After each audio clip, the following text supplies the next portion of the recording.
오늘 말씀을 보면 하나님의 그 말씀은 흥황하여 더하더라 이렇게 말씀을 하셨잖아요. 구약을 보게 되면 우리들이 당황스러운 게 이스라엘 백성들이 약속의 땅에 들어갔을 때 그들이 하나님의 말씀에 순종하지 않았고, 그러므로 말미암아 북이스라엘은 아수르 제국에 멸망당하고 남유다 같은 경우에도 이제 바벨론 제국에 의해서 심판을 받죠. 그러면 우리들은 이런 상황이 과연 하나님의 말씀이 흥황한 상황이냐, 아니면 그 언약이 소멸되느냐, 소실되어 가느냐, 이렇게 우리가 한번 질문할 볼 필요가 있거든요. 우리 인간들의 입장에서는 하나님의 백성인 이스라엘 백성들이 멸망을 당했다, 아니면 그들이 우상숭배 가운데서 여호와 하나님을 버리고 우상을 섬겼다라고 할 때 과연 하나님의 말씀은 어떻게 되느냐라고 하면 그 자체가 말씀의 흥황함의 증거입니다. 그 자체가 그 아수르 제국에 의해서 멸망을 당한 북이스라엘이 있다라는 자체가 그 언약대로 되어짐을 보여주는 증거거든요. 남유다도 마찬가지고요. 우리들의 생각에는 그 이스라엘이 멸망당하지 않고 계속해서 하나님을 섬기고 온전한 나라의 형태로 있는 것이야말로 그 하나님의 언약을 제대로 보여주는 것이 아니냐라고 생각할지 모르지만, 언약은 이스라엘을 위한 언약이 아니죠. 오늘 설교 중에도 말씀드린 바와 같이 제사장을 위한 11조가 아니에요. 11조를 위한 11조거든요. 양식이라는 것도 이스라엘 백성들을 먹여 살리기 위한 양식이 아니고 11조를 증거하기 위한 땅의 소산이 되는 겁니다. 그러하기에 이스라엘 백성들은 언약대로 멸망당하는 자체가 하나님의 말씀임에 흥황함의 증거입니다. 그러니 그 구약을 읽으면서 우리는 그 이스라엘처럼, 북이스라엘이나 남유다처럼 하나님을 배반하지 말자, 우상 숭배하지 말아야 된다, 오직 여호와만을 섬겨야 된다 라고 흔히 교회에서 적용을 하고 가르치거든요. 우리도 성경을 읽을 때 그런 식으로 본단 말이에요. 그러면 그렇게 보는 이유를 들여다보면 말씀대로 살면 멸망하지 않는다라는 겁니다. 그러니까 말씀대로 살려고 하는 목적이 이미 자기가 멸망당하지 않고 영생을 얻고자 하고 이 땅에서 축복을 받고자 하는 그러한 목적을 갖고 말씀을 지켜내려고 하죠. 사실 바로 이러한 신앙생활을 한 자들이 예수님을 십자가에 못 박아 죽인 유대인들입니다. 그들이 구약을 제대로 알고 있죠. 연구를 했고 왜 하나님에 의해서 멸망을 당했는가, 그리고 선지자들을 통해서 회복할 나라가, 이스라엘이 하나님 나라가 어떠한 나라인가를 그들은 다 배웠고 알고 있습니다. 그래서 이 바리새인과 서기관들, 이러한 사람들의 그 삶의 모습을 들여다보면 구약에 있던 하나님의 말씀을 대적하는 그들과는 전혀 다른 모습을 보이죠. 어려서부터 율법의 의로는 흠이 없는 자로 살아가는 모습을 보입니다. 그렇게 살아가는 자들이 바로 바리새인입니다. 겉과 속이 다른 바리새인이 아니에요. 예수님께서 그들을 향해서 외식하는 자들이라고 말씀을 하셨을 때 그 예수님의 말씀은 영의 말씀이시기 때문에, 하늘로부터 오신 말씀이기 때문에 그 말씀을 우리가 고스란히 받아서 바리새인을 외식한다 이렇게 주장하지는 못하는 겁니다. 교회가 그냥 육적인 방식으로 예수님 말씀을 흉내낼 뿐이에요. 예수님께서 말씀하시는 외식은 이런 거죠. 나면서 율법의 의로는 흠이 없는 자, 십계명을 다 어릴 때부터 다 지킨 자, 이런 자들이 바로 외식입니다. 십자가 앞에서는 모든 인간들이 외식하는 자예요.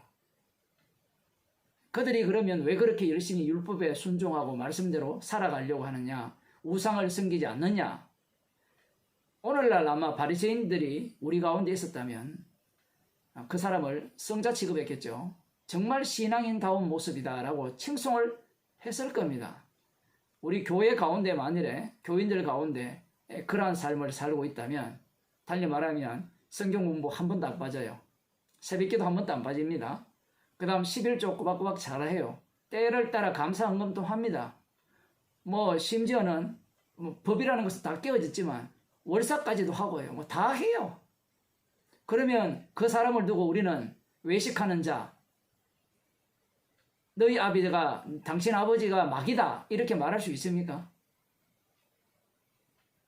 말 못하죠. 그렇게 사는 사람을 향해서. 그렇게 산 사람들이 바로 바리새인들이었던 겁니다. 그들이 왜 그러면 그렇게 살았느냐? 구약을 알기 때문에 그래요. 역사를 알기 때문에. 흔히 이런 말이 있죠. 역사를 모르면 망한다. 그런 말이 있습니까? 역사를 알지 못하는 나라는 망한다. 그 말이 얼마나 악마적인가 하면, 그래서 역사를 안 자들이 유대인들이고요. 그 역사를 안 자들이 예수님을 십자가에 못 박아 죽여버립니다. 과거 역사를 안다는 것은 내가 얼마든지 바뀔 수 있다라는 여지가 있다는 거죠. 나는 바뀌어서 말씀대로 순종할 능력이 있다라는 겁니다. 그래서 우리는 저 조상들과 같지 않습니다. 나는 저 세리와 같지 않습니다. 창기와 같지 않습니다. 나는 저들을 본받지 않겠습니다. 나는 오직 하나님의 말씀에 순종하면서 율법의 의로는 주님께서 기뻐하시는 그러한 어떤 흠이 없는 삶을 살아내겠습니다. 라고 말을 하는 겁니다. 결국 사도 바울이 로마서에서 유대인들이 이렇게 살아가는 목적은 자기 의를 세우기 위함입니다. 사람들이 하나님의 말씀을 믿는다면서 안 믿어요. 사도 바울이 분명히 율법의 의로는 흠이 없는 자로 살았다는 자체가 자기 의를 세우려고 그렇게 했다라고 하나님의 말씀으로 선언을 했다면 우리가 하는 모든 일들은 나의 의를 세우려고 하는 짓입니다 라고 인정을 해야 되는데 그런 인정을 하지 않아요. 자기는 아니라는 겁니다. 나는 순진하게 순수한 마음으로 주님을 섬기고 있고 말씀대로 살아가고 있다. 이렇게 주장을 하죠. 사람들이 왜 말씀을 안 듣는가 하면 기준이 자기이기 때문에 그래요. 자기의 양심, 자기의 선함, 그 기준에서 출발하기 때문에 복음이 안 들리는 겁니다. 십자가에서 출발하면 우리는 다 외식하는 자고 우리는 모두가 다 살인자요, 간음한 자요. 우리는 바로 이 주님을 십자가에 못 박아 죽인 자, 예수님을 팔아먹은 자가 되거든요. 그런데 십자가가 눈앞에 안 보이니까 비교 대상이 누군가 하면 옆에 있는 사람이에요. 지금 옆에 계시죠? 제 옆에는 없지만 여러분들 옆에 다 계시잖아요. 옆에 있는 사람들이 다 내 비교 대상이에요.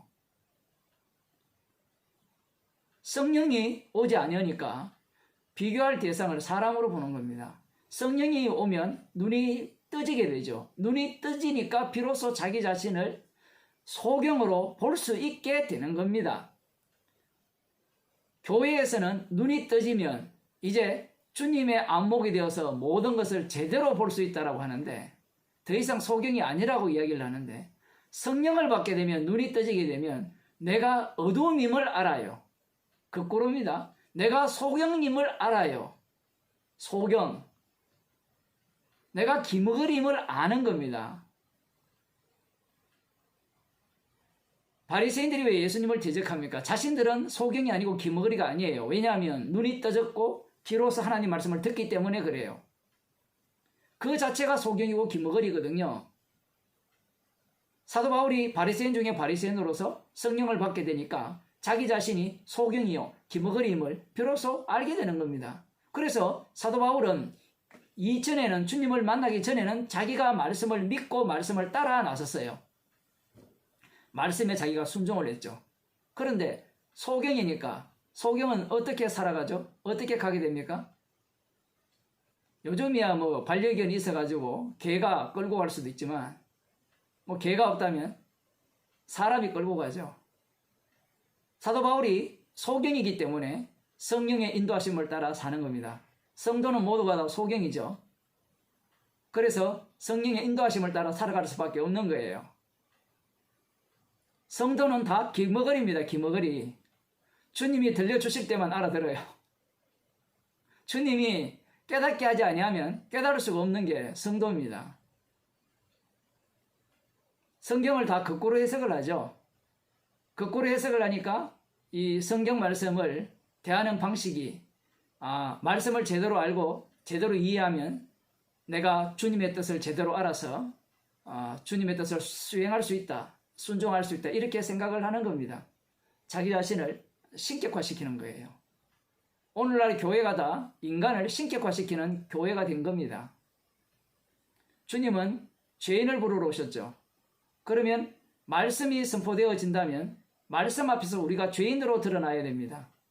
오늘 여러분이 사도행전 12장을 살펴보았듯이 이것은 타인에 대한 비판이 아니라 비평이 아니라 말씀이 흥황함이 어떤 식으로 흥황되어지는가, 외부 세력을, 권세자를 끌고 와가지고 교회를 핍박하게 하고, 핍박을 받으면 우리가 진짜 교회가 아니냐라고 주장하는 그들을 다시 주님은 폭발시켜버리죠.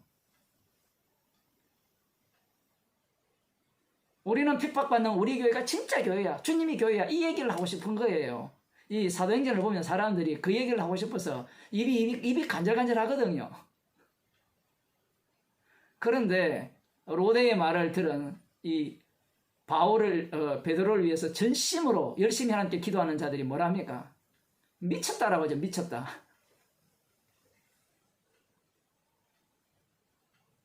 말씀의 흥황함을 위해서는 주께서는 우리를 언제나 이런 식으로 인도하시는 겁니다. 죄가 드러나게 우리를 인도하시는 거예요.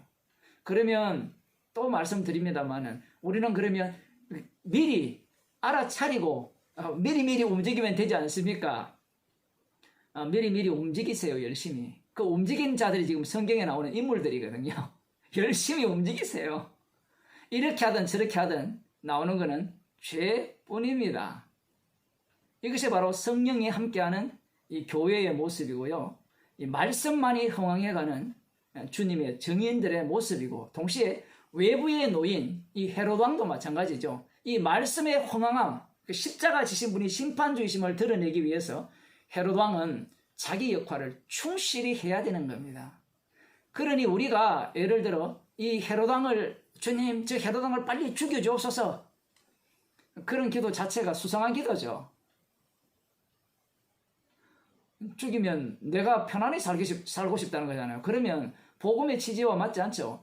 너희로 구원을 받게 할 뿐만 아니라 복음과 함께 핍박을 받게 하기 위해서 성도를 구원하셨거든요. 그들은 그들 나름대로 역할을 충실히 하게 하시는 겁니다. 그래야만 이 말씀의 흥황함, 말씀이라고 달리 표현하면 십자가죠. 이 십자가만 흥황하게 더 부피적으로 설명할 수밖에 없죠. 성경 자체가. 이걸 아예 성경은 사람이 많아졌다 이렇게 해석을 해버리는데, 어떤 사람들은, 저는 그렇게 보지 않고요. 죄가 더한 곳에 은혜가 넘치니까 십자가의 사랑의 깊이와 넓이와 높이가 더욱더 드러나게 돼 있어요. 복음은 전파되면 될수록 주님의 십자가 사랑이 더 깊게 드러나고요, 더 넓게 드러납니다.